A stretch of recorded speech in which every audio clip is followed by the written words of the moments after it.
the workshop yesterday. My name is Alexios. I came from Greece, Athens, for this symposium. Thank you for your invitation, sir. I have been working with refugees in the past 5 years. Firstly, and most importantly, as a scout and as a volunteer. And in the last 4 years, fully professional. Please take a seat. Fully professional as a UN international consultant. I tried yesterday not to talk a lot about what I do, but I will so today. So, youth work in the refugee crisis and the magical tools we already own. I will firstly start off with what is going on in the world. I said a few things yesterday that we don't only have a refugee crisis that hit Greece. We just had the chance to see it with our own eyes, but I told you a few times that the whole planet is moving right now, and not in the way it used to move around the sun and so on, but internally. We are facing the biggest movement of people since World War II. And it's not only it's not only the Middle East, as we think. For example, in Greece, we had in mind, or everybody has in mind, that refugees come from Syria just because of the war.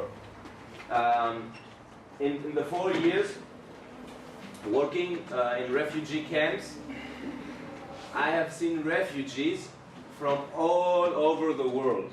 You name one country, okay, except like Sweden, Germany, they don't like call us refugees.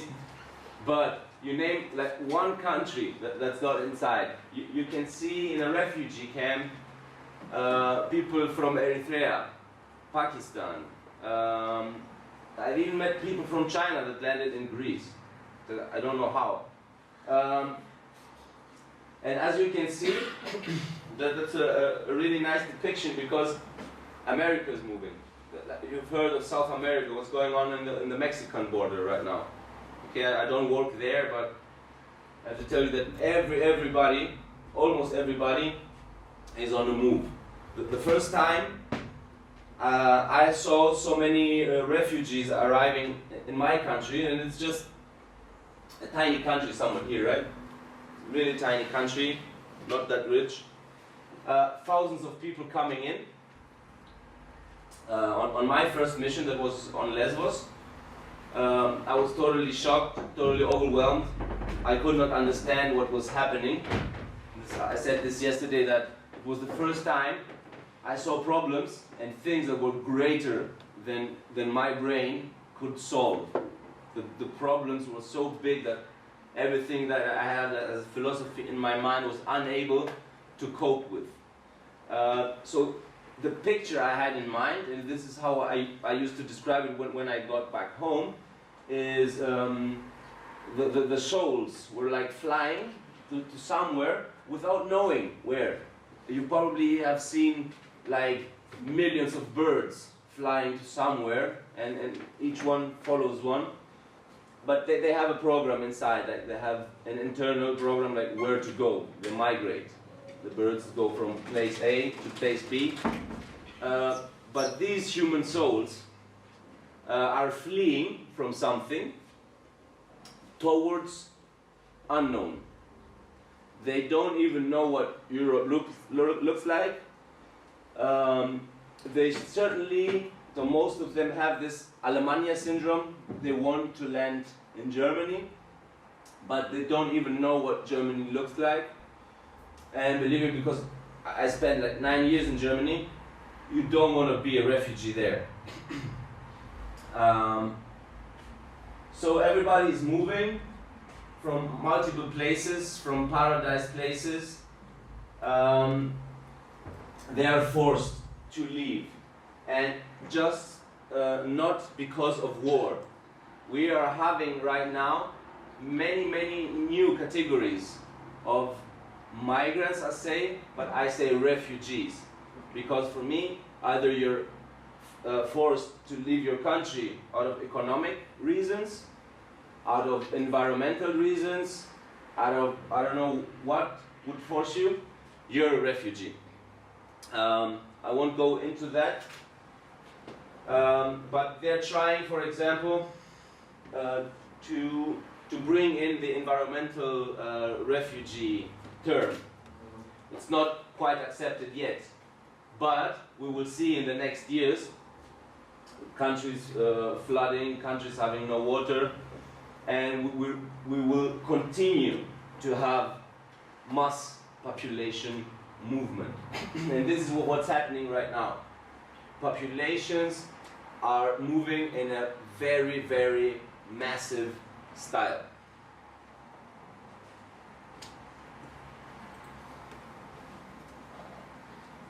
Okay, I said yesterday I wouldn't go into the numbers during the workshop, but we will go like really quickly into numbers now, because it's a global refugee crisis. It has nothing to do with Syria, has nothing to do with Greece as a welcoming country.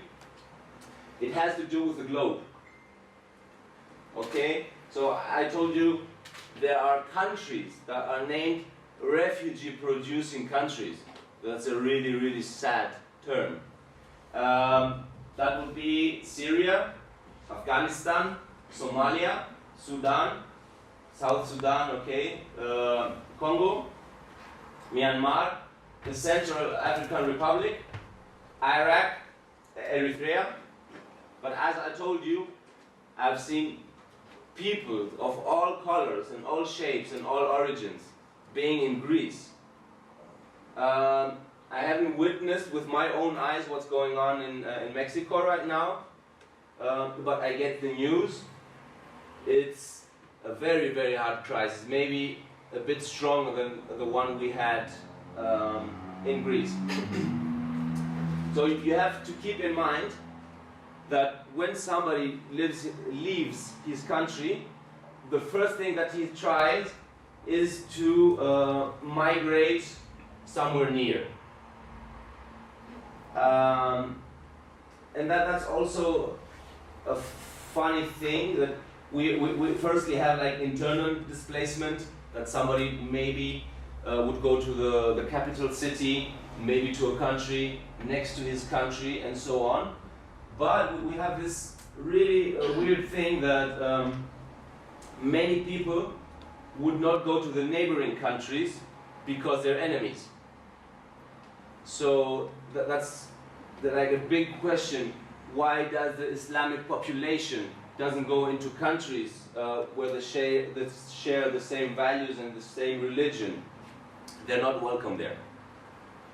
A big example, and the thing that makes me mad, is Arabian Emirates, one of the richest countries in the world because of the oil. They do not accept refugees, although they have the facilities to do so. Okay, many countries did not. Please come in. Many countries do not have the facilities, and when the crisis hit us, we also had the refugee. When the refugee crisis hit Greece, we also had the economic crisis. So we could not like really support our own people. We could not really support our own youth. So you might have then in mind how difficult it would be to have facilities and great camps in order to help other people. Okay, at the moment, Turkey is the champion in hosting the refugees. They have an unknown number of refugees. My intelligence says it's over 1 million. The official numbers it's over millions. I would want to say we have over 60 million displaced people. Okay, over 60 million. That's 6 times my country. So we don't really know the numbers. Turkey is about 2 million. So my intelligence says it's about 4 million that they have there. And for the ones who undertook the journey with me, many people are forced to stay in Turkey for like 5 years, 6 years, because they lose their money or they land in Turkey without money and they have to work there. Many of them told me that I've witnessed that just with the ears. They have been working as slaves there, having a really bad time, just in order to get the money to go to dream Europe, just to go across with with the boats you saw yesterday. If you have to collect like 3,000 euro as a Afghan refugee, you're gonna need a few years to do that. So we have Turkey, Pakistan, Lebanon, Iran, Ethiopia, and Jordan. They're the top hosting countries, but the funny thing is that they're also refugee-producing countries. And it's a double crisis for them. Okay, I won't go into that numbers, but it's rising right now. So we have 2018 numbers here. All the depictions are from the UN. Okay, I didn't draw them. In the 2018, estimated 71 million people displaced. And now comes this. I was talking yesterday, like, who is a migrant, who is a refugee. Okay, we only have from the 71 million, only 26 are recognized refugees and have asylum rights and are protected from international law. All the other millions are just freely migrating for a better future, okay, in the eyes of the governments. All right, we won't go into other numbers from that slide.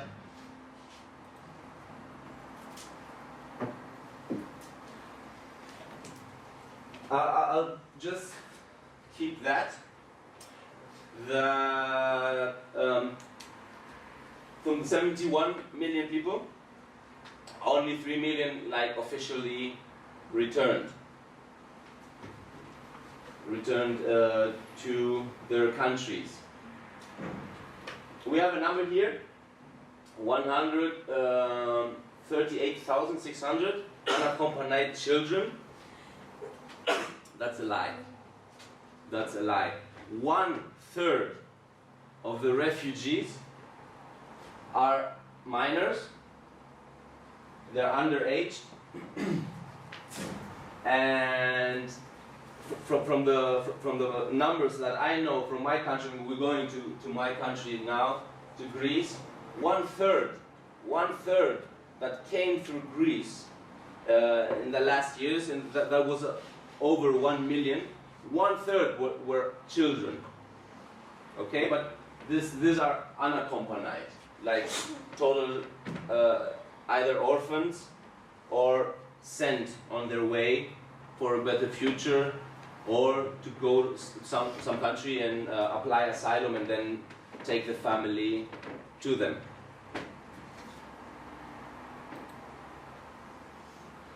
So, now Greece.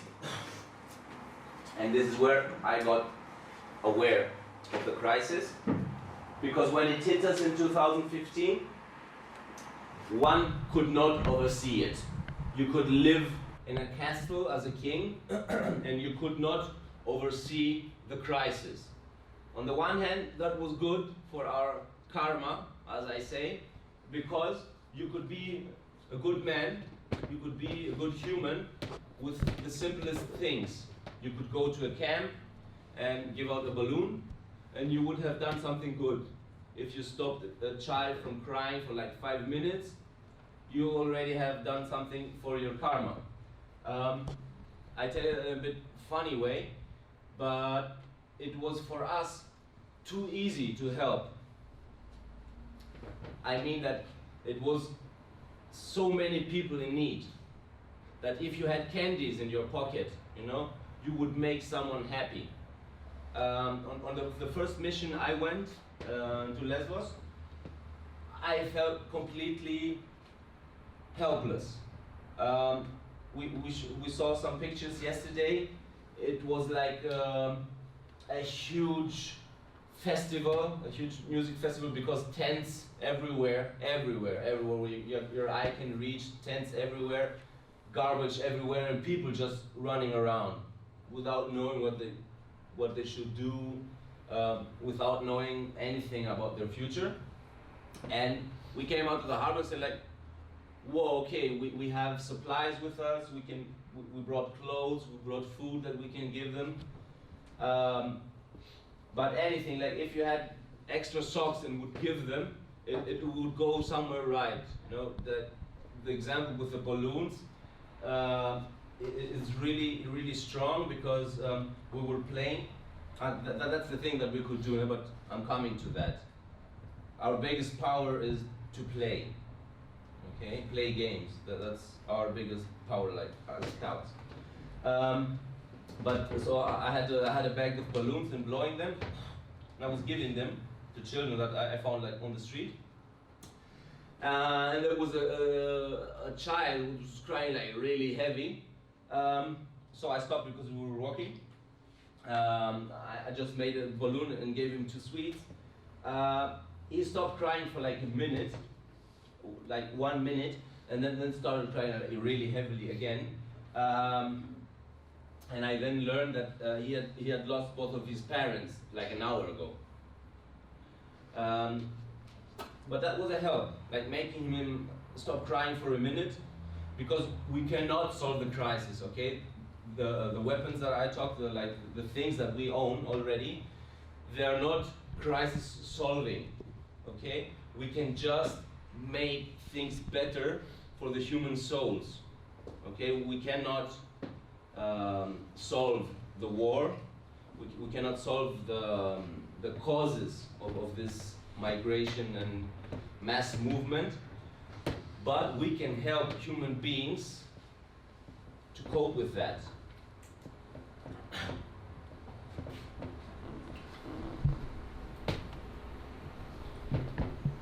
All right.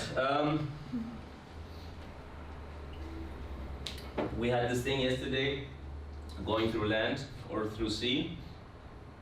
Our sea borders are quite big. We have thousands of islands. We have a really great coast guard.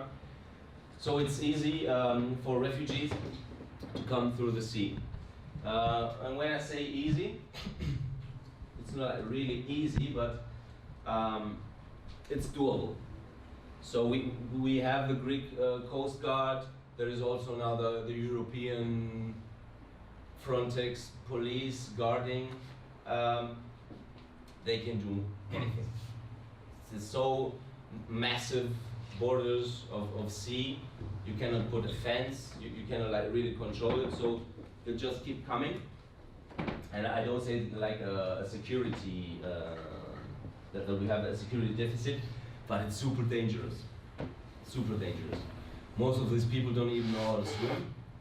Most of the people coming from Afghanistan, for example, have never seen the sea before. And they pack these people into very cheap boats, fake boats, fake engines, and the worst of all, and that's a criminal act. That Turkey constructs life vests that are not even life vests. Maybe you have seen the pictures of like mountains of life vests, because they each have one and they throw it to the beach when they arrive. I've been collecting like thousands of them, because it's also a natural catastrophe for Greece, no, it's an ecological disaster what's happening. They're all fake. Life vests all fake, and if you see like 2015, we also almost had a million refugees coming through the sea. It went down,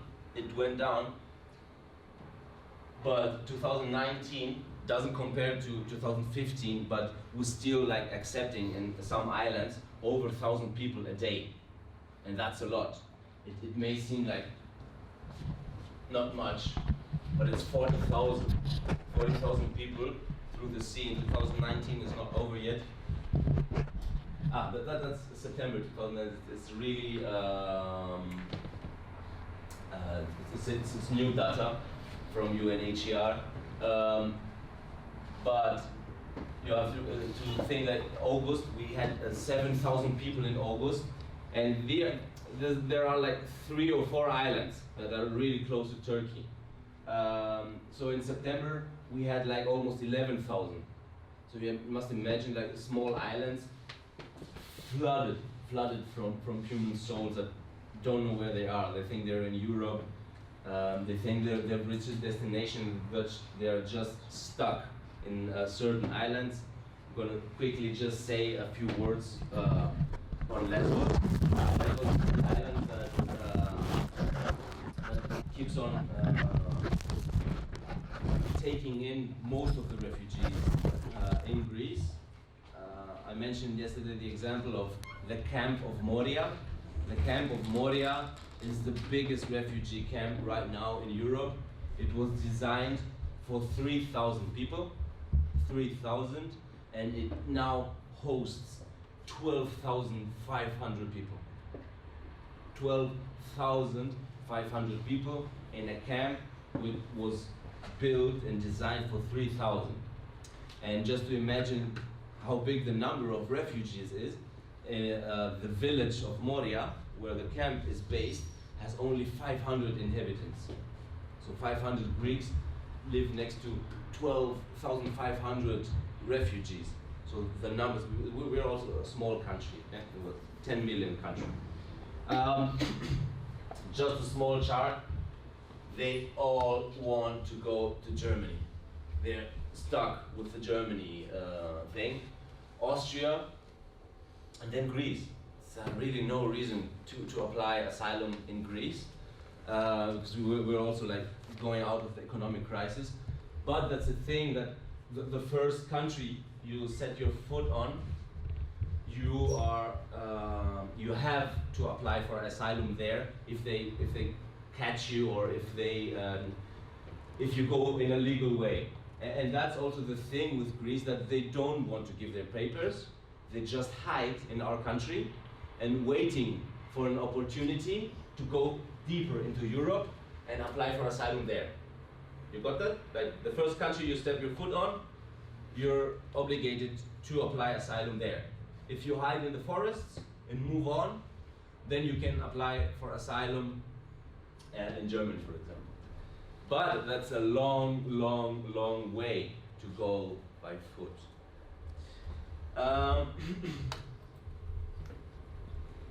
All right, that was like shortly the situation.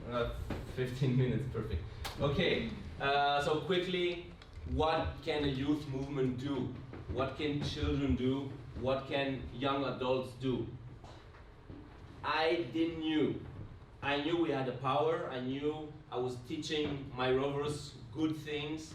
I knew they were like strong children, but I never realized the power we have in us.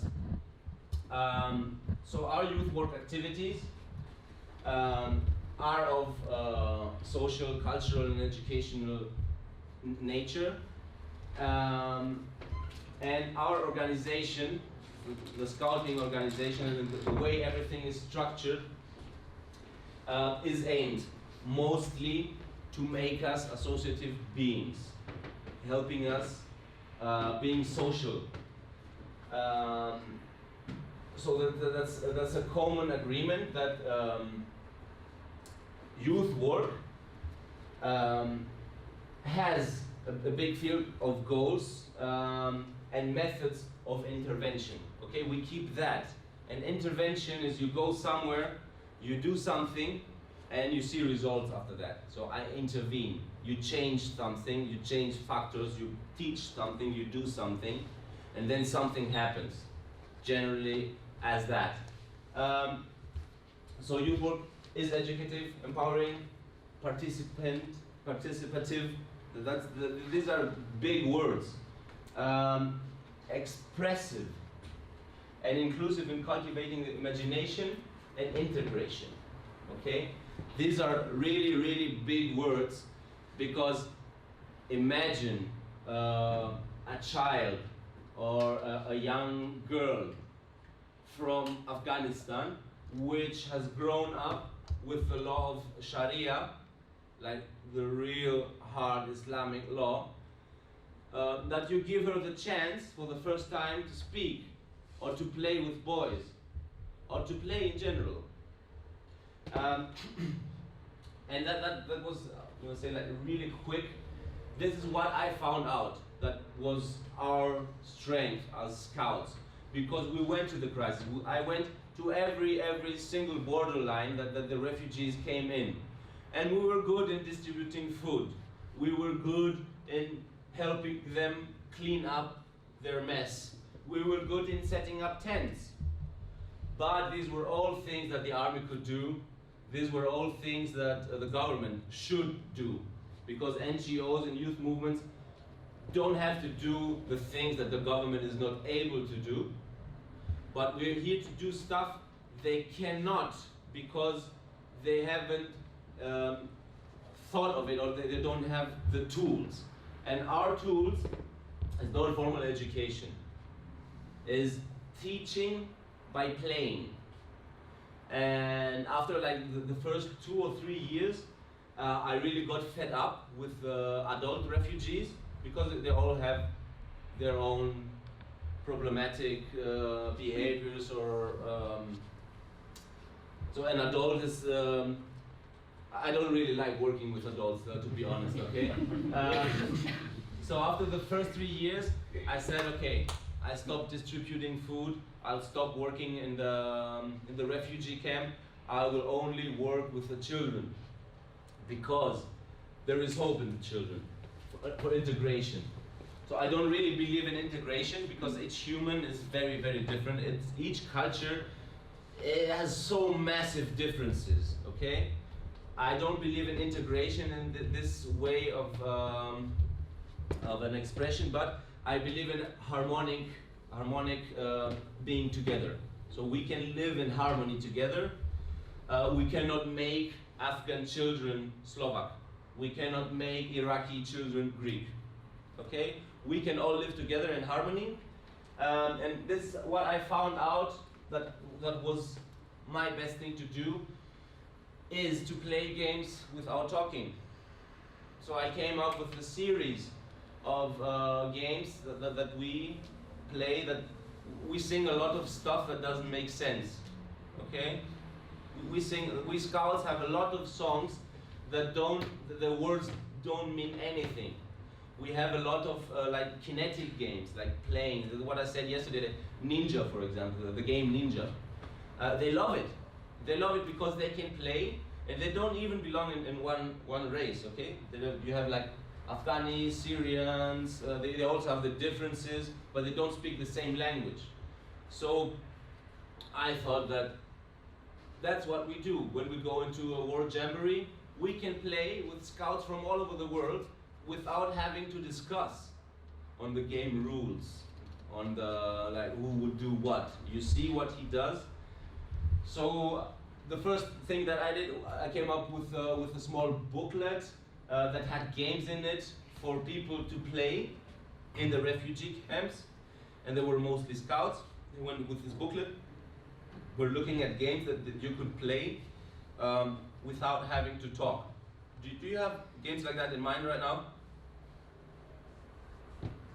Like games that you don't have to discuss or like exchange information. And these games were life-saving because these games are helping people to get closer. So that's the first line I told you about the government. Is you have to be in one line with the government and see what your resources are and willingness to help the government in specific plans in doing that.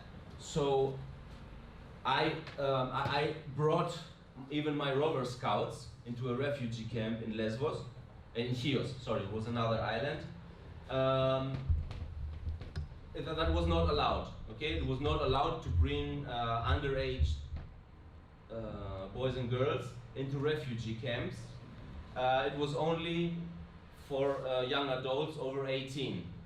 The younger scouts were also helping in different places, but they were not allowed to come in direct contact with refugees, or you could not take them into a crisis.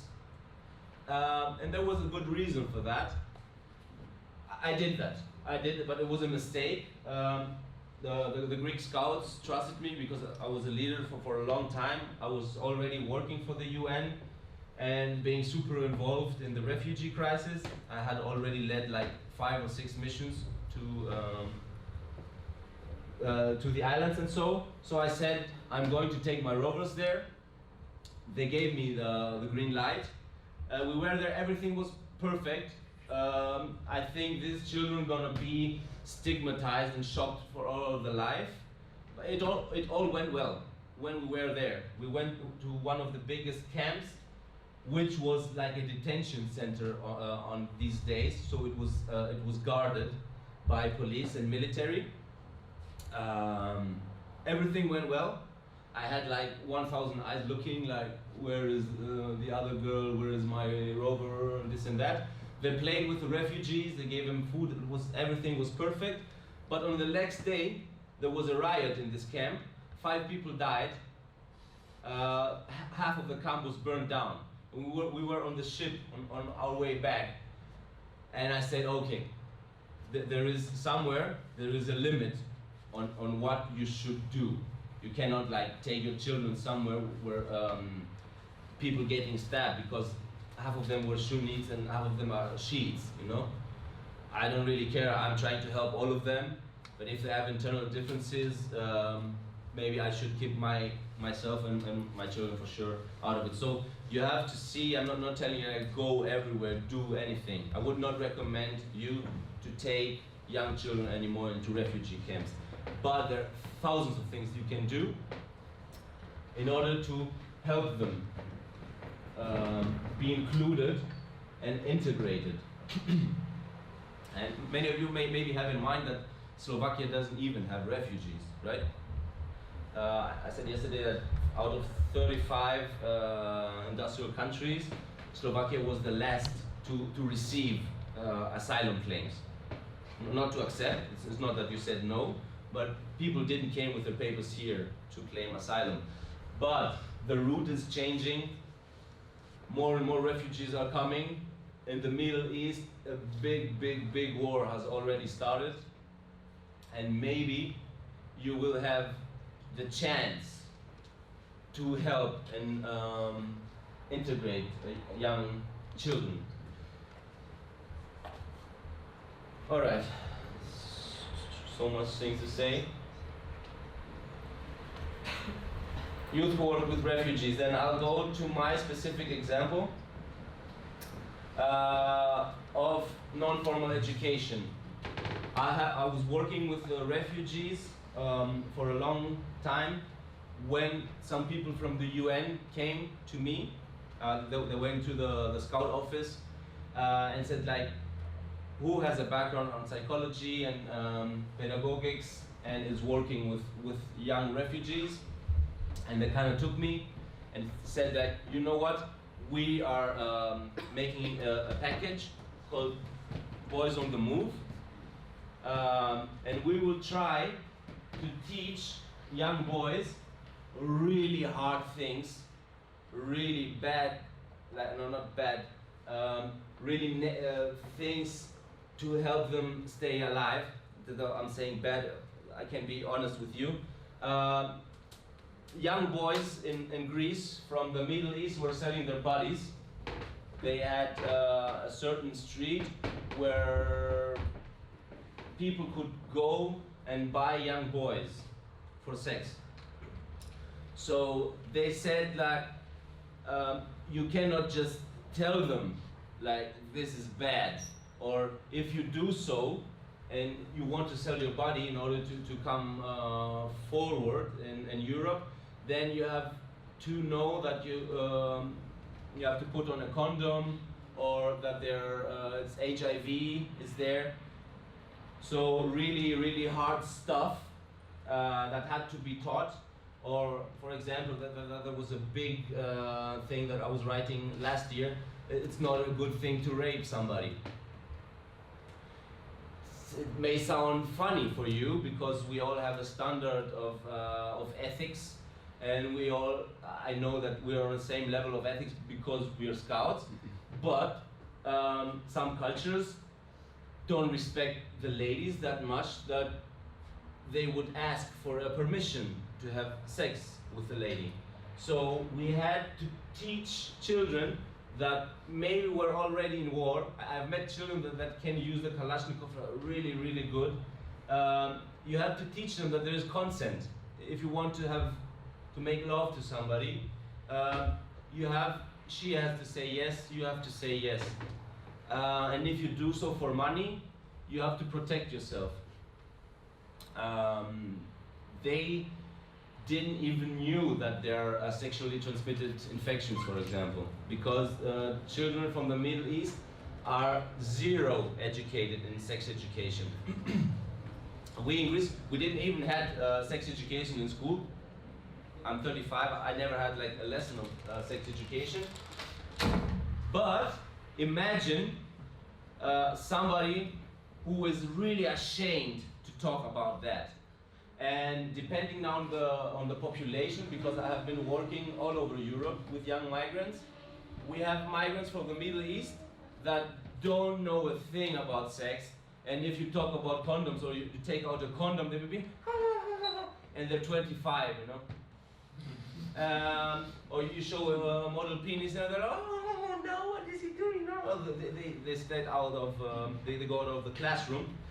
And then we have the young refugees in Italy coming from Africa, like real big guys, chains, cappies and stuff like that, and I ask them things that they say like, yeah, my partners, because you already like have 10 and 3 of them simultaneously, and they have like huge experience but zero knowledge again. They were also saying like, yeah, well, why do we have to use a condom? We can just pull out and stuff like that. And they're really a gangster way, like, why you show us condom, man? We don't need that. So, oh, thank you very much. 5 minutes then.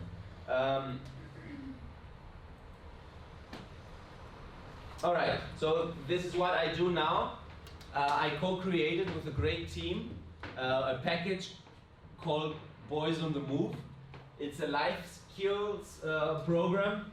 Was originally designed for young guys, 10 to 19.